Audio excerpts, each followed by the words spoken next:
coow la lañ jëm coow li nga xam ne nii dara na si kaw Wally Ballago Seck di gis kii di Boucher korok mu ngi naan ku respecté wul Pape Diouf du ko respecté ñu bëri yaakaar ni wala jàpp ni Wally Seck respecté wul maanaam Pape Diouf loolu moo tax Boucher di ko sànni temps yëpp xeer. mais kan mooy kooku ah ok mbër bu yàqu waaw mbër bu yàqu moom li ma koy wax rek nit day am jom xam nga attaque sa moroomu sénégalais di liggéey di rayante chaque jour nga jël wax bu ñaaw bu ne nga teg ko ci deram xanaa nit sooy wax ci nit di wax ci moom faalewu la nga mën a am jom nga bàyyi ko man tey lu ma koy wax rek man yow foo ma xamee ci Wally kese mosoo ma gis beneen artiste nit da ngay fidèle nga yem mais non mais bu teyee nga topp Balla Gaye boo xëyee nga topp Pape Diouf nga xëyaat ñëw topp Sidi tey ba ngay xew Sidi xewul sa waay ñun xam nañ li daw si town bi mbër bu yàqu ndaxare amal combat yebal nga bàyyi Wally ndaw la bu nekk ci yoon di liggéey te gisuma dara lu ko teree egg fa mu jëm lu ngeen ci bañul nag ñun bañuñu ko ci incha allah. damaa gis keroog sa TikTok nga naan kii di Boucher Ketchup da doon maanaam bëgg wis Wally Seck maanaam dem na kër Wally Seck ba taay pour photo ak moom est-ce que. waa si loolu dëgg la parce que bu yàggul rek tëgg nañ concert mbër bu yàqu daw yéeg siif Wally na ko wàccal seen Ramadan la te seen Ramadan n'importe qui du fa yéeg waaw loolu ci biir soirée rek vidéo yaa ngi fi bu nañ ko génne vidéo yi ñu ngi fi non mais mbër non waa si xam nga ñoom dañuy yàgg ñëw ci Wally di saraxu lu ne ñu bëgg ko am ci Wally mënul nekk xam nga Wally artiste bu mag la dugg ko yombul buñ essayé xam ne loolu mënul nekk mais leen la ñuy jéem a def dem yàq ko booy bi baaxul booy bi lii lay def lii ak lii fekk li ñuy wax dara du ci dëgg Wally Baye Fall la fréquenté naa ko bàyyi Serigne Saliou nit gënu ko ci àdduna li ngeen koy dajale di ko waxal yépp dara du ci dëgg maa wax lii. waaw mën ngeen ko wan. non karaw non Wally moom choix ah moom karawam noo xool lu ko saf bu def ko man lu mu def ànd naa ceeg moom. alors waaw karaw gars yi nee na ko waaj mais nañ ñëwaat ba léegi si Boucher da nga ni Boucher fidèle Boucher gis ma ku ko gën a fidèle si snapeurs yi wala si influenceurs yi moom bu mu xamee Pape Diouf ba léegi xam loolu wax te man lu mu wax peut-être mun naa d'accord ak moom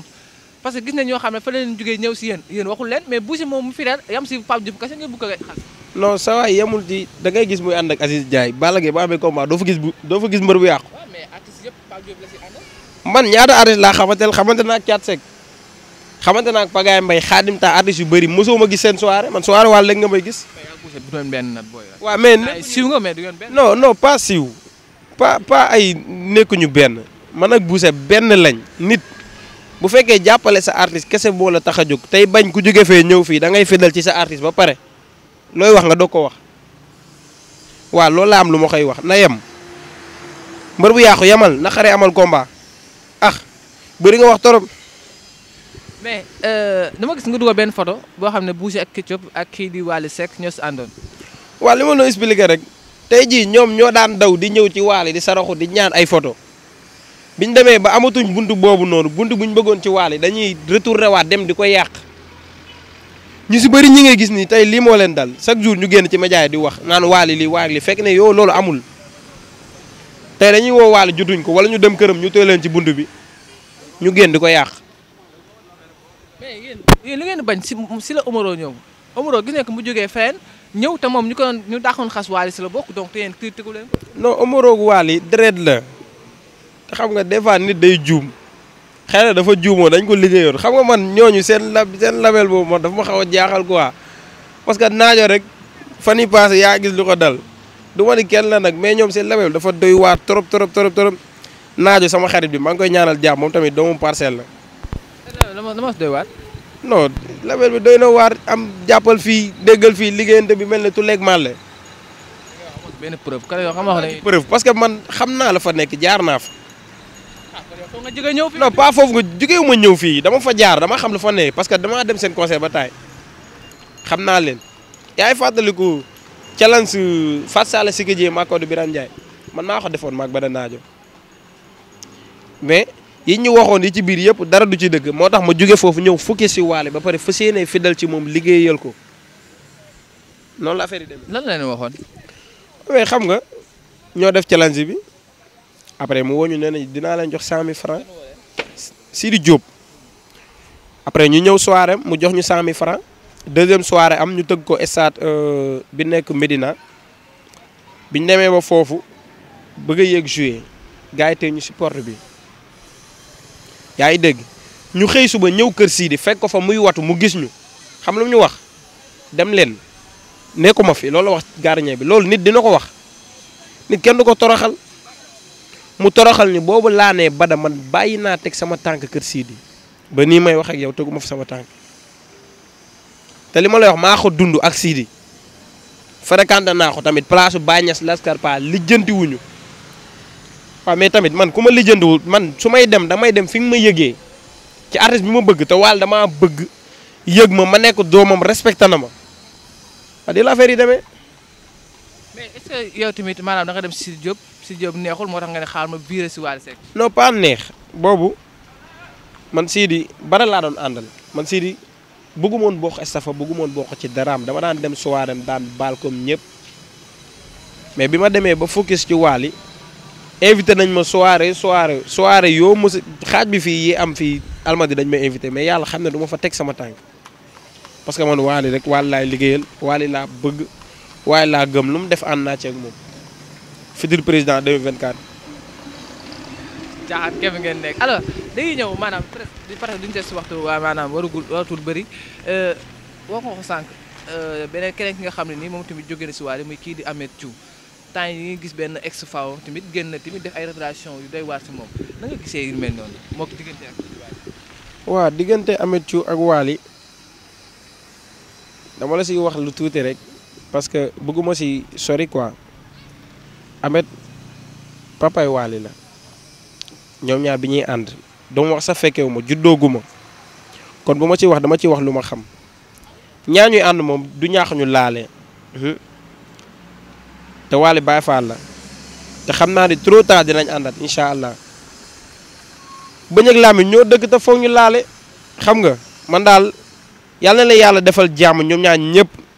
te xam naa ni Wally Baye Fall la mais Ameth tamit Wally patron la am na wax yoo xamante ni tamit kenn du ko saam ci ay réseaux sociaux bu amee lu la metti ci Wally woo ko nga tëjoog moom ci nekk ngeen waxtaane ko mais pas wax yi gën di tasaaroo Wally kilifa la. comme yoon wax. waaw comme wax yu sew yi rek yenn wax yu sew yi rek moo andi polémique bii nii. mais est-ce que lu ngeen nangu moom la nanguwul ça veut dire que moom ful la bu mu am ba bu amee dëgg boo xam ne da ngay wax Wally da ngay ñëw directement wax ko par rapport ak ñeneen ñi nga xam ne tamit ñoo ngi si ginnaaw Wally mais duñ ko wax dëgg. saa waay man sama jëmmi bopp ful la laa àndeeg Wally fayda du ma booyu kenn Wally respecté ma su ma amee lu ma koy wax damay ñëw ba ci moom sëgg mën a xool lii ak lii ak lii man su may ànd nit ki man ci dëgg laay doxuma ci dara lu ñàkk caaxal wala lu ñàkk fayda su may ànd ak Wally su defee lu dul yoon damay ñëw ne ko Wally def nekkoo ci yoon su ma gisee ñu attaqué ko nekkul ci yoon damay génn ne ko nekkoo ci yoon waaw mais loolu mooy dëgg mais pas nga jël ay waxu Wally di ko tas ci réseaux sociaux yi woo ko téléphone boo ko jot am nga accès ci këram nga dem soo eggee nga tëjoog moom nga waxtaan ak moom loolu mooy dëgg. mais est-ce que du jalousie si côté maanaam peut-être lu ñu gisee à chaque fois Wally Seck ak Amady Badiane ñuy àndee est-ce que loolu indiwul jalousie ñoom ñaar seen diggante. non Wally ak Amady ak Ameth Thiou mën naa ne ñoo bokk ndey ak baay xëy na dañoo déggoowul ci ay cadre rek te xam naa ne bu ñu waxtaanee dinañ déggoo trop tard bu ñu waxtaanee nañ ci déggoo te di ñaan kilifa yi si mën a dox tànk jàmm ñu dox ci ay tànk jàmm ba ñoom ñaan ñu jubawaat nekkaat ci jàmm waaw tamit di ñaanal suñu papa ji papa Thione yàlla ko yàlla yërëm te xaaru ko àjjana waaw. yaay jaaga tamit ñaanal ko mama jaaga tamit suñu borom bàyyi la suñu kanam nga mën a téye njaboot gi ci barke Seydina Muhammad maa ko koy ñaanal. mais instant yi Ameth Thiou dem na si Pape Diouf yaakaaroon ne instant yi perte ngeen ko parce que Pape Diouf moom wax nañ lu mu mënti wax nag fu mu toll nii moo téye réew. non bul ma waxal man soo may wax da nga may waxal artiste laa lay wax artiste koo xamante ne bu taxawee ñu ne kii artiste la xam nga Wally fu mu taxaw Sénégal ñaan kii dañuy xam ne kii artiste la artiste nga mooy waxal mais pas ñëwoon magu démb yi bul wax magu démb yi da nga may wax woykat man woy laa la wax woy jamono ji fii mu toll nii Wally moo teg tànk ci réew bi artiste bu fiy woy Wally du sa morom bu ngeen bokkee seen mu lekk la waaw boo wax damay wax artiste nañ wax kon ba léegi si Sidy Diop. Sidy Diop moom mu ngay wax ne artiste la parce que tamit boo gisee temps yi sax ñoo ngi tudd mariage am ak kii di Zeyna gars yi neen dëgg la gars yi neen du kii ay kii la comment dire sax clip boo xam ne dafa war a génn la alors noo gisee coono. su ma la waxee dëgg coono yëgu ma ko billahi yëgu ma ko. yow daal yow nekkul si Sidy Diop. non man sama yoon nekkul ci ñoom man Wally rek Wally informe bu doon tëdd ci lal sax dinaa xam ne Wally mi ngi tëdd mais yeneen artistes yi ngay wax di xoola intéressé wuñ ma sax billaahi yëgu ma ko. mais temps damaa gis wax nga wax sax ba nga xamee Wally Seck ba ngeen waxante yi ñaar yàggul mais bu ñu ñëwee gis Sorano Kaolack xaw ma Louga mu lay woy à chaque fois est-ce que wootu jalousie bi du ñëw si ñeneen ñi nga xam ne ñoo la fi njëkk ñu mel ni ñoom jumeau maa ngi nuyu sama frère yi. non pas loolu jumeau bi ñu nekk ci Wally man nekkaguma fa tey jumeau Wally way na leen du benn du ñaar way na leen ba taay waaw kon suñ ma woyee mënul ànd jalousie man ak jumeau yi ay xarit la nii lañ def fu ñu mënti dem ñooy ànd yow sax da nga koy gis boo ñëwee soirée man ak ñoom ngay gis ñu taxaw kon xam nga maa ak ñoom nii lañ kenn mënul dem bàyyi sama morom ak Pape Bey tamit maa ngi koy nuyu sama xarit bi. moo am sa diggante ak Salimata Gueye parce que dama gis dafa am benn complicité boo xam ne moom daf ko am ak si booy Wally Seck yi lan la. waaw mama Sali billaahi jigéen gënu ko parce que man damay gis ni muy sonnee ci man di ma jàppale te yàlla xam ne defaluma ko dara di jël xaalisam di ma may tabaski bi rek moo ci mujj tabaski bi may na ma 100000 te ñaanu ma ko non dama lay wax billaahi jigéen gënu ko ci àdduna jàmbaaru Wally Ballago Seck maa ngi koy ñaanal jàmm Sali yàlla na la yàlla sàmm Sali yàlla na la yàlla lafal cat yow ak Baye Zal parce que gis naa ni ngeen may taxawu te man defaluma leen dara billaahi ñaar ñi Sali ak Baye Zal dañ maa jàppale ba ma xam ne man jàppale naa leen jàppale nañ ma jour bi ma Wally njëkk a woy Sali daf maa woon ne ma bébé sama xol sedd na xam nga loolu nit ku lay yëg rek moo ko mën Baye Zal woo ma ne ma Fallou yoxol jom nga góorgóorlu nga liggéey bul déglu waxu kenn bu duglu sa yoon nekkul ñoom ñaar yàlla na leen yàlla sàmm loolu laa mën a wax ci ñoom.